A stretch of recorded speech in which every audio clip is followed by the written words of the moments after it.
We're digging deep and asking the questions we need to ask. Years of stress, and not just emotional. I was depleting my body. I was malnourished. I'm working out like crazy. I'm eating all these healthy foods. How could I not be well? We have to get back to the basics. We can change the way our genes are expressed. Anyone that wants to improve their health or upgrade their health, they should be biohacking. My name is Renee. And I'm Lauren. We are the Biohacker Babes. We're sisters, and we're joining forces to empower you to become your own biohacker and upgrade your life. The Biohacker Babes podcast aims to create insight into the body's natural healing abilities, strengthen your intuition, and empower you with techniques and modalities to optimize your health and wellness. Because life is too short to not feel your best every single day. This podcast offers health, fitness, and nutritional information and is designed for educational purposes only. You should not rely on this information as a substitute for, nor does it replace professional medical advice, diagnosis, or treatment. If you have any concerns or questions about your health, you should always consult with a physician or other healthcare professional. Thank you for joining us, and welcome to the show.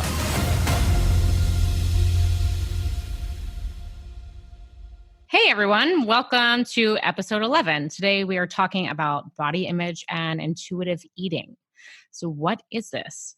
Intuitive eating is developing trust with your body's natural cues for fullness and hunger. So you can intuitively make positive choices for a healthy body and an ideal nutritional state.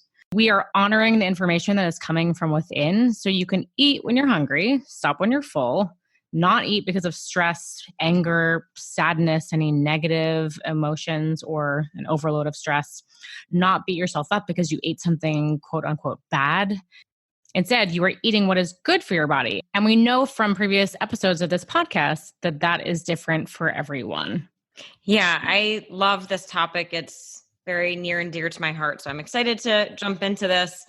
And I think something really important to think about when we're talking about intuitive eating and changing our diet is there is a big difference between doing a short-term therapeutic diet. So maybe you're doing AIP or low FODMAP or ketogenic. These are all short-term therapeutic diets versus just a long-term healthy way of eating and not so much a diet, right? We kind of want to get away from that idea of we're always dieting, right? We just want to learn how to eat a healthy long-term plan. So once you find what works for you, and again, that is going to be different for everyone. So maybe for you, it is dairy-free forever. Maybe it's always low fat or high fat. Once you figure that out, then you can really tune into this intuitive eating that Lauren mentioned, and that's going to help you stick to the plan long-term. So just becoming really present and aware of the food you're eating and how it makes you feel. And yeah, I'm hoping we can help everyone with this really, really important topic today. Yeah, I don't know many people who have not needed to delve into this topic at some point in their lives. It's pretty prevalent, especially for women, but it does extend to men. And I think it's a huge, huge, huge component of figuring out how to have an ideal body and nutritional state. So we're going to go right into it. Let's not even waste any time. Why does this make you hotter? Today, we're going to talk about the gut-brain connection. You have a brain in your gut. I know that sounds kind of weird, but your gut and your brain are very delicately connected. So your brain affects your gut health. Your gut affects your brain health. They are always talking to each other. And this is called the enteric nervous system. So that is a network of neurons and neurotransmitters that control and sense activity in the body and the brain. It's housed in the mucosal lining. It starts in the esophagus, stomach, and then down to the intestines. And we know that this is a real thing because I think all of us at one point or another have probably experienced having to run to the bathroom if we've been really nervous or anxious or something has scared us, maybe. That is the gut-brain connection. Yeah, it's so true, right? And we say, well, what's your gut feeling? There's so many terms that really show how connected the gut and brain are. And I mean, this is so true for me. And actually, this is crazy. So I think it was like 5th or 6th grade, I was having a lot of stomach issues, just really bad pain all the time. I just felt like uneasy a lot. And poor mom and dad, they drove me around to all these doctors. I ended up at like Johns Hopkins, endoscopy, colonoscopy, ultrasound, all these different things. And they finally came back and were like, we think your daughter is just very anxious. Oh, Like wow. there's Yeah. nothing physically wrong with her. And so yeah, they just kind of threw it to anxiety. So for me, I think I was a very anxious kid. I don't know about dance and school and things. And so I always had this stomach pain from that. And even growing up, I've experienced that. Like if I had a big dance audition or interview or something, like I would always get horrible stomach pain. Yeah, it's fascinating. It's all connected. Yeah, it's so interesting. I think a lot of people have used that phrase for probably their entire life, like your gut, what's going on in your gut, what do you feel, and haven't really understood the science behind it. So if you didn't know that, there you Yeah. go.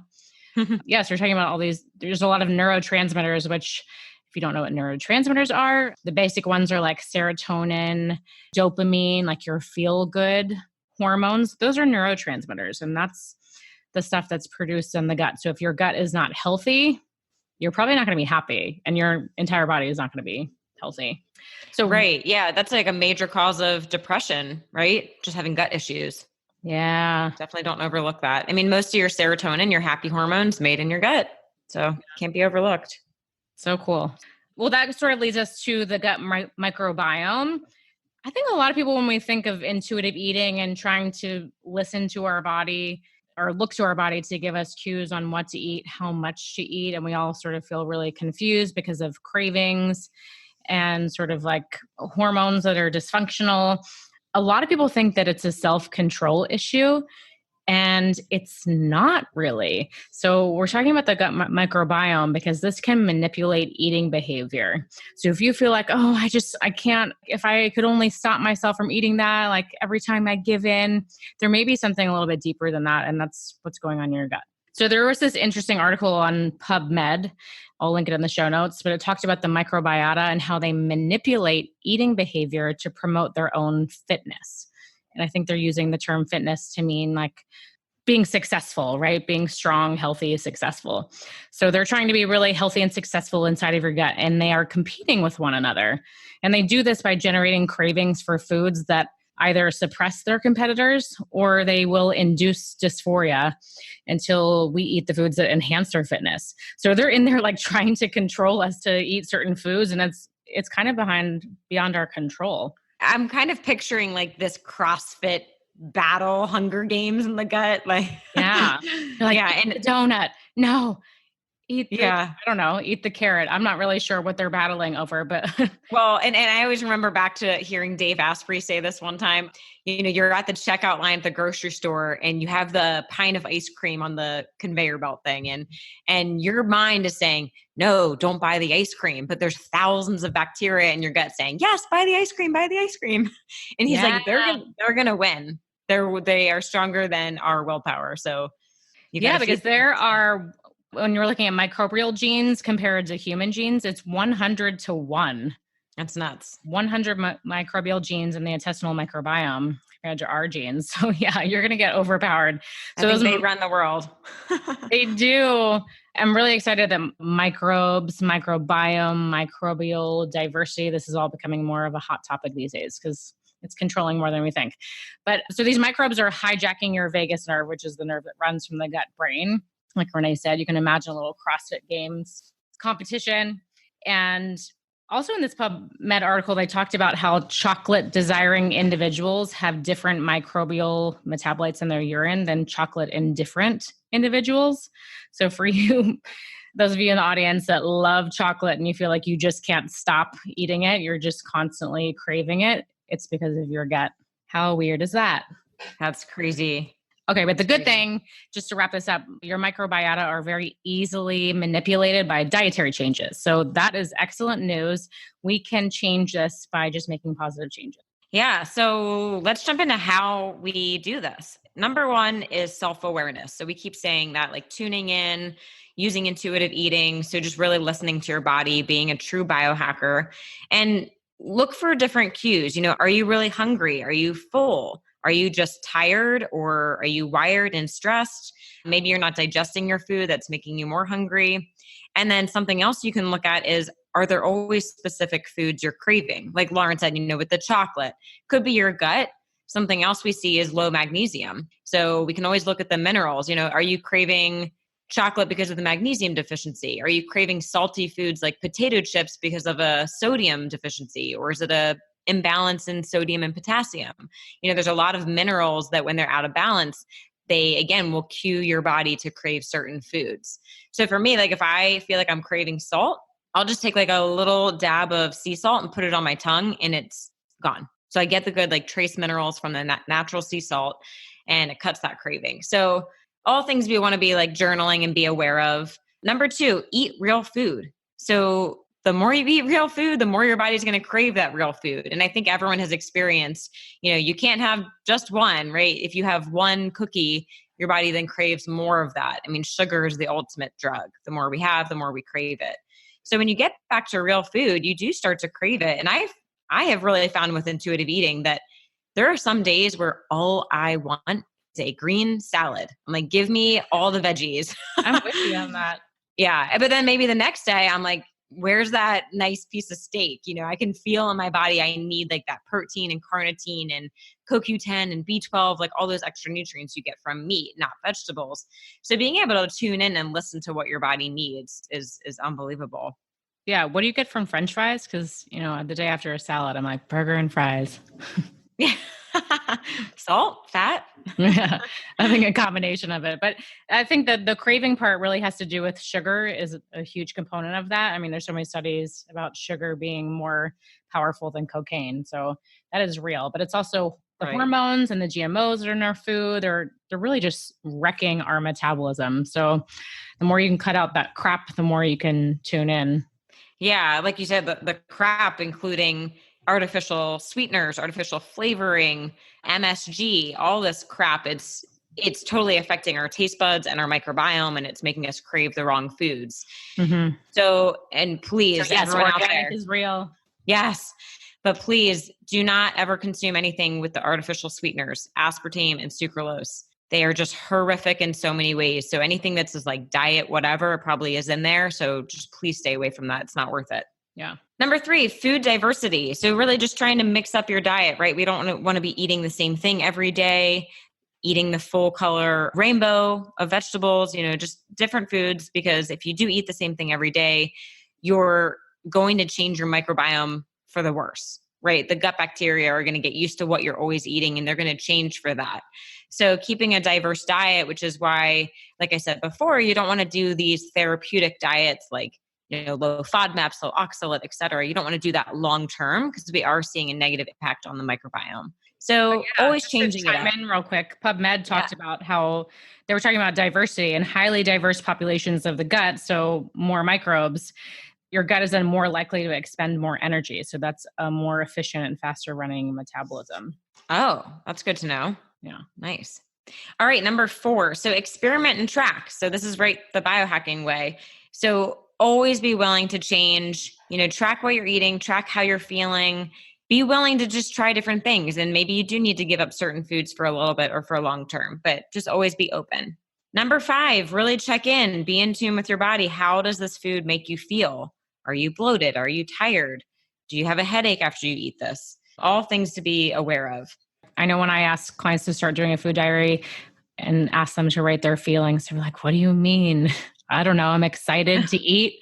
And then like after a week or two, it's like bloated, thirsty, I don't know, kind of tired. Like the emotions really just start to pile on. It just takes like tuning in just a little bit. And suddenly they're like, oh my God, I'm so overwhelmed with thoughts and feelings. And now like my body's talking to me. It's so cool. Yeah. So true. Yeah. And like you said, even like the emotions of it, I think maybe to sidetrack for just a minute is, when you eat that ice cream, are you then full of guilt? Yeah. Or are you like, man, that was amazing and I loved every second of it. So being able to change our mindset, and I think we'll talk about that a little bit more later, but just, that emotion around the food is incredibly important. So tune into that, how things are making you feel, emotionally, mentally, all that good stuff. I'd love to do an episode just about guilt. So I think that's really powerful. The guilt that having negative feelings towards your food can actually make you fat. Yeah. And I think I'll share a little bit more about that today because I just love that topic. So to wrap it up, the final thing with, how to really do this, when you do feel hungry, again, is it actual hunger? Sometimes you're just thirsty. Sometimes you're just tired or stressed.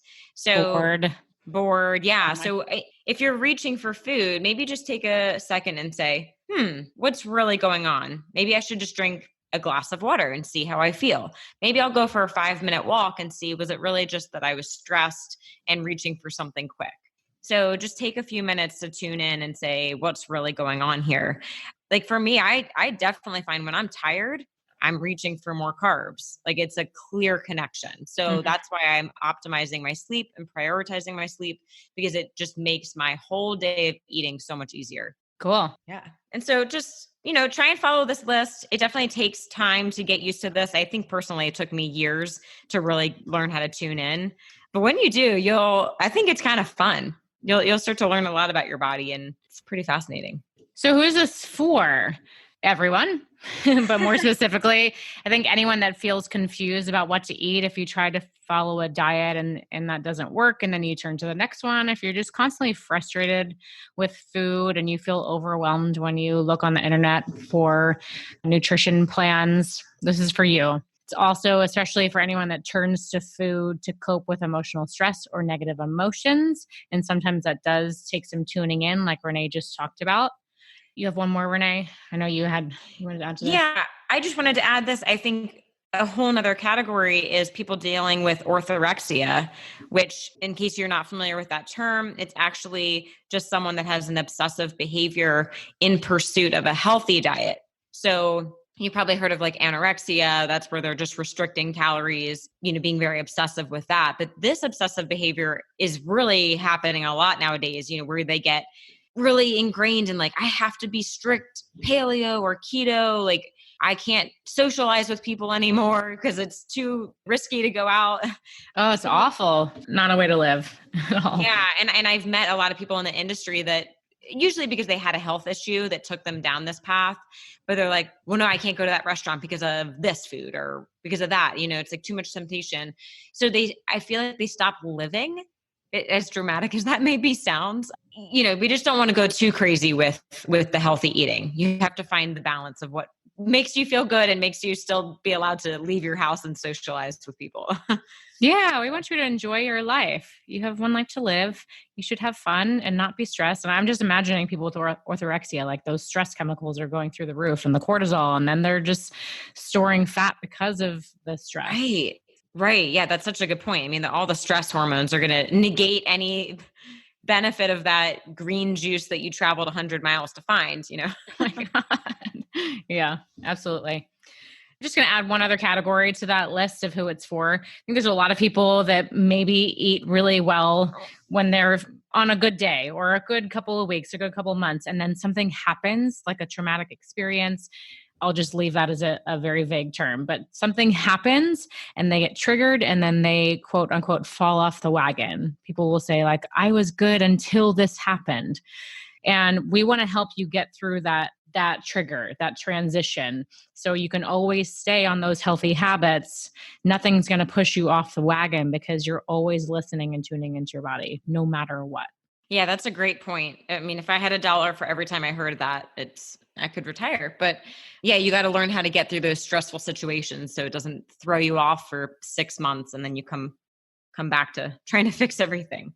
Yeah. So what's your experience, Renee? I want to hear your story in relation to this. Yeah, I mean, so I said this is definitely a topic near and dear to my heart with my battle with an eating disorder for 10 years.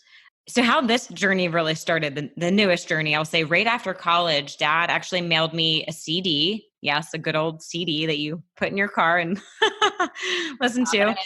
And it was by Mark David. I had never heard of him at the time, and he is actually the founder of the Institute for the Psychology of Eating. If you have not heard of this, I highly recommend looking up the website immediately. Also, his book, The Slow Down Diet. It's like the one nutrition book I have found that does not tell you at all what to eat. Like it doesn't even talk about which foods are good and bad. It's just everything else surrounding a healthy life of finding how you should be eating long-term. But anyway, so I'm listening to the CD and he's talking about how your emotions and guilt around a food can affect your weight and health. He's like, if you think the cookie is going to make you fat, it will make you fat. I'm like, what? What is he talking about? Like, I never heard this. Yeah. And I even thought back to, have you ever had a friend that says, oh, if I look at that cupcake, I'll gain 5 pounds? Have you ever had someone say that? Yeah. Maybe that's true. Truth. Yeah. I can So believe it. God, your thoughts and your words are so powerful. So just hearing that out loud, like makes me a little stressed. I'm like, well, you just sealed the deal there. right, right. It's all about the hormones. So yeah, that was like the first time I had really heard of this concept. And, I'm always working on that, right? But I like last night, I had a couple bites of ice cream and it was amazing. I enjoyed every bite of it and I have no regrets. So I think just getting to that point where you can eat some of these, maybe a little more luxurious extra foods, but not feel bad about it. Really just enjoy it and not have any guilt around it. So, anyways, that was the beginning of that journey. But like I said, I highly recommend his book. He talks about tips with, just eating slower, reducing your stress, even mentions like the French paradox, right? Where there was all this research on like, why are French people so thin? They're eating high fat, cheese and fries, and they're drinking wine with lunch every day. Like, why are they so thin? And a lot of people were actually just attributing it to they take really long lunches. They'll sit there for like 2 hours and they socialize and they chew their food and they enjoy every minute of it. So it really went back to that whole stress state. And That's cool. and I think also just to mention like a little bit about, body image for, I think all women struggle with this a little bit, right? We all want to look and feel our best, but just don't get hung up with the scale, right? I don't want you to be weighing yourself every day or every week. It's not about the number. I think it's more important how you feel about yourself. Yeah, don't get tied to the scale. I think that's a bad habit to get into. But I think And it's that's also getting, a very hard habit to break. I have a lot of clients that yeah. I say usually just just don't, spreading out the time, like not doing it every single day, but maybe you have the same day a week, once a week that you do it. Because yeah. people like the accountability. Right. Yeah, I think maybe like every Sunday. My other recommendation to people is like don't have the scale at home. Maybe have it at your gym or your doctor's office, like wherever you can go, maybe once a week or so to tune into that. But I think when you're doing it every day, you're going to drive yourself crazy. But the whole body image thing, I just wanted to say one more thing is I think as a culture, it's getting better today. I think when we were teenagers, it was worse. I mean, now you see, the plus size models that like late 90s you never saw that, so I think we're going in the right direction. But as a reminder, we don't want to go too extreme the other way where it's like, yes, we want to be happy in our body and healthy and confident, but being obese is not healthy. Like that's great if you can feel comfortable in your skin, but remember being obese comes with all these comorbidities. I mean, we're looking at heart disease, all cardiovascular issues, dementia, diabetes, like these are not healthy things. So just keeping a balance of that. And this That's was such kind a of, great point, Renee. It used to bother me yeah, when I first saw all of like plus size models all over the place and people were really praising them. And I think it's amazing, like the confidence and getting rid of the body shame. We need to praise and accept that. But there is like a middle ground. We have to know what's healthy. So I think I agree. I think yeah, we're going in the right direction, but it's still hard because we're living in a time where everything is marketed and advertised on social media. Everyone's using Facetune. Nothing is real. It's really difficult to decipher. But yeah. But think just we're finding going that in the balance. right path. Yeah. Yeah. Well, so one more thing about that is this was kind of weird, but I bought a workout shirt online the other day and I had to return it because the extra, extra small was huge. So No. that's the other thing we're seeing is like clothing lines are changing their sizes, I think, to help with the confidence. But Yeah. like, don't forget about me. Like, I sound so That's so selfish. unfair.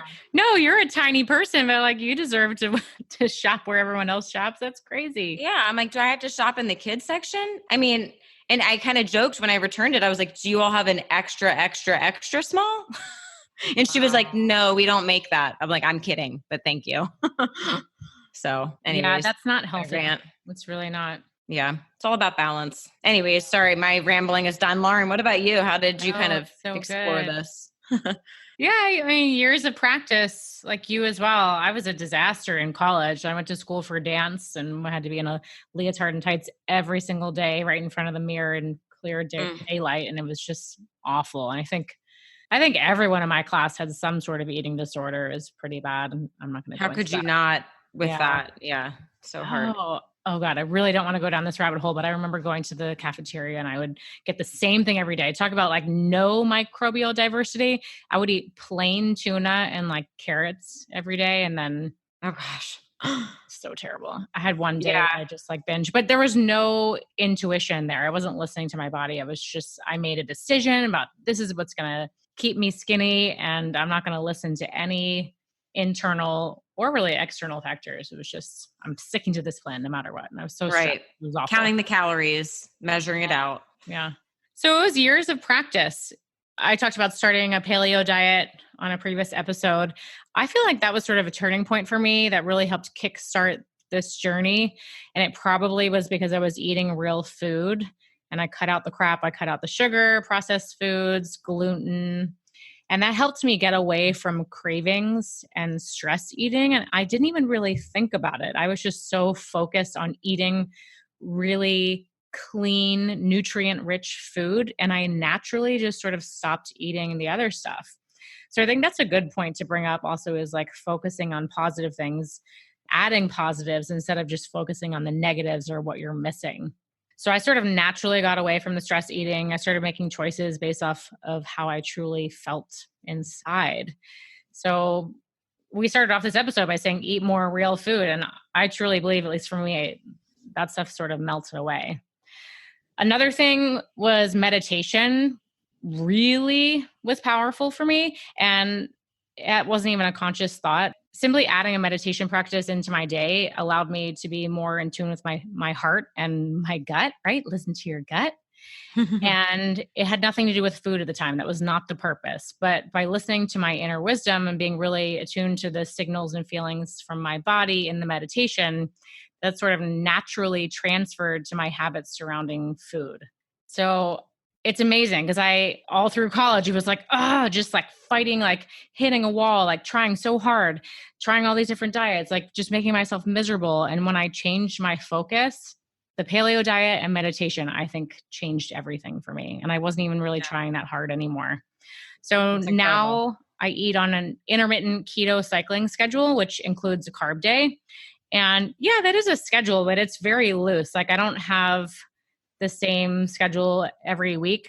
And because now I'm an intuitive eater, I sort of change up that carb day because I found like, I think when I started that, I was like, every Sunday is going to be a carb day. That's my day to like go to brunch and just sort of eat a little more freely with the carbs. But it didn't work because some days I would wake up on Sunday and I just wasn't feeling it. Mhm. So that's been fun to just sort of listen to my body and I let it happen when it's supposed to happen. And I promise you this was not planned, but it's what day? It's a Wednesday, middle of the week, which is generally not a carb day for me. But I woke up this morning, I was like, carb day. And it's funny that we're talking about it now, but I made pancakes this morning because I don't know. That's awesome. It was the day. That's funny because you're the opposite of me. Today I woke up and was like, I clearly had too many carbs last night. All I wanted was like a fat coffee this morning. So my coffee with like MCT oil and all that good stuff. I So love that. yeah, just gotta listen. It's Yeah. incredible. But it really took a lot of time. This is like a long journey, but I Yeah. promise that if you start to employ those how-tos that we went through earlier, it will come. It will come. And we are here for any of you that want a little more specific help. If you need one-on-one attention, we can help you through this. Absolutely. I think that's great. Okay, so the debate controversy surrounding this is dieting will make you happy. People think once you lose the weight, you're going to be happy, everything, all of your cares will melt away in the world, right? But dieting and restricting food is going to strip the pleasure and happiness away from food and eating. And like Renee mentioned earlier, the French, like they really enjoy their food. That's social, that's cultural, and it should be. It's the way that we have and experience community in our lives. Like we should be able to enjoy food and have happiness surrounding that structure. So I think the point of me introducing this is that it does not have to be negative. It doesn't have to be stressful. There is a way to have a positive relationship with food. And we acknowledge that it's difficult and it takes time. But if you feel like I just can't control myself, that'll never happen, go back and listen to the science part again, that a lot of it is your gut health, your gut microbiome. And there are like scientific ways that we can actually change that to get this process kickstarted. Anything to add there, Renee? Yeah, I think that is also important and just avoiding the idea of like restricting your diet. I think the more you say, I'm not going to have that, the more your brain's going to think about it. And then like you had shared with your journey, then it's just like this constant battle, like you're hitting your head against the wall. Right. So yeah, just really learning about this healthy relationship with your food and make it enjoyable. Yeah, that's an amazing point, Renee. I know I've experienced that when I've said like, oh, I'm not going to eat chocolate. Then all I think about is chocolate. It's just so impossible for me to not think about chocolate. I think our brains are wired that way to focus on the thing that we're focused on, right? It's the elephant in the room. Yeah, which is why redirecting your focus on something like the paleo diet, and I'm not saying that that's for everyone. It worked for me, but that's sort of one way in which you can redirect. Yeah, focusing on the foods you can have. Yeah, cool. I feel like I had one other thing to say, but it escaped my brain. Favorite hacks. We have a lot, but Renee, what's your favorite one? Let's do this pick one again. Yeah, if I have to pick one, it would be this awesome, simple, free thing. Take 5 deep breaths before every meal. No, that's mine. Oh, I have the same one. You shouldn't have let me go first. All right, well, We'll it's have to swap next time. Yeah, no, I love this. Just when you sit down with the food in front of you, close your eyes, if you pray, meditate, whatever works for you, but I think just 5 deep breaths, and that switches you into that parasympathetic state. So we're getting out of that sympathetic fight or flight into parasympathetic rest and digest state. And it's just cueing your body like, hey, we're going to have this awesome meal. It's going to taste amazing and we're going to digest it. So just again, something so simple, like taking deep breaths that I'm doing as I speak. Just keep that in mind. It's something so easy everyone can do before every meal. Yeah, well, digestion starts in your brain and your mind, right? And then it goes from the brain, mind, thoughts to your mouth where you start producing saliva and those digestive enzymes. Like it's a whole process. And I think a lot of people run to the table, they pick up their fork before they're barely even sitting in the chair, or you're standing up and eating, which I think is the absolute worst. Like if you don't have time to sit down, like don't bother. And please don't eat while you're driving. Oh, I know. It's like such a stressful state. Such a stressful state. Ugh. Yeah, if you're stressed, do not eat. Take a breath, even if it's just 1 minute, 5 minutes. Calm yourself down because your food will be metabolized completely differently than when you're stressed. So awesome. That's number 1 favorite hack.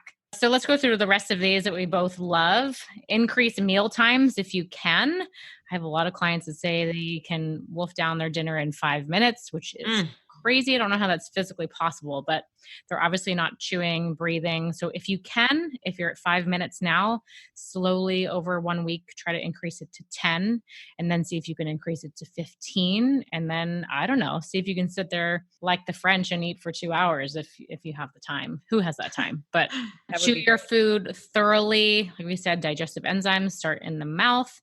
You should chew at least 30 times before swallowing. That gives all of those processes time to do what they need to do. Yeah, like you said, all these salivary digestive enzymes are released when food is in your mouth. So if you're not chewing properly, you're bypassing that whole first part of digestion. And, I think grandma is onto something. It takes her like an hour to eat a meal. So she chews a lot. Yeah. Very important. Always trying to eat like grandma. Yes. So no TV, reading, distractions, anything in that category while you're eating. That's a hard one. I can't tell people to avoid watching TV completely, but you really should be tuned into your food and what's going into your body. And if you are going to watch TV, maybe something funny or a little bit lighter. Don't watch like the 6 p.m. news about all the horrible things happening. Or Game of Thrones, but we're done with that, right? So yeah, just try to take time to yourself or eat with somebody. Meals are always better with someone else. And I think that inherently will slow you down. Yeah. And if you jumped ahead, that was number 4. Enjoy good company. Oh yeah. Look at that.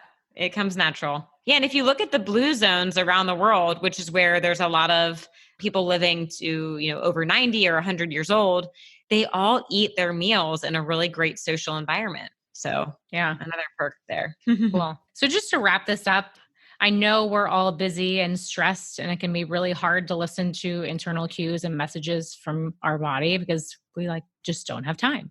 So that leads us to skip meals, overeat, eat foods that trigger distress and inflammation, all these things that make us fat, sick, and tired.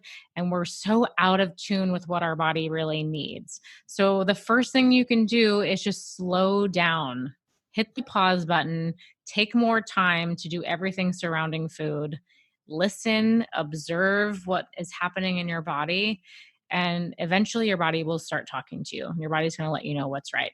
So if you have any questions about this, you can DM us on Instagram or email us at the Biohacker Babes. We could talk all day about this, but we are here for you if you need any help. Renee, do we have any questions?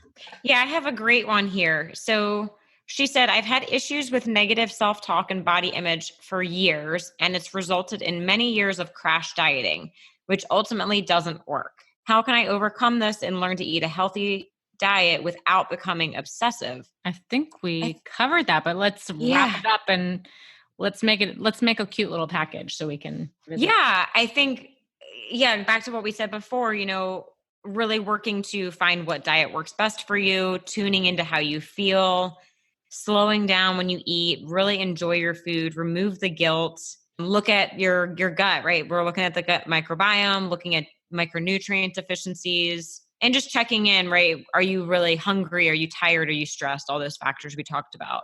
So I think that's just kind of wrapping up the whole episode. I'm hoping that helps with that. And in the body image, I think we kind of touched on that too. Don't get obsessive with the weight, really just try and tune in to see where you feel your best, your healthiest, your most confident self. Yeah. Go back and listen to our episode about food, the lab testing, find out if you have any allergies, sensitivities, just start cleaning out the crap. I think that's the easiest way to get started. So it's not so stuck in the front of your mind trying to make this change so obsessively. Just start cutting out the crap, find out what works for you and your gut. And then you can sort of get into the emotional stuff a little bit deeper. But yeah, I'd say the testing and then just taking time to eat your food, just slowing down and starting to ask your body those questions. That's great. Awesome. Thank you again for joining us. Our next episode, we're going to talk about pre and post workout nutrition. We've had a lot of questions about this. I'm sure you're all, holding your breath, right? We'll get into that. If you have more, we're always accepting questions. So just DM us or email us at biohackerbabes@gmail.com. We are so happy to have you here with us. Thank you so much. And we will see you next time. See you next time. Love this episode of the Biohacker Babes podcast? Head over to Apple Podcasts to subscribe, rate, and leave a review. We truly appreciate your support. Until then, happy biohacking.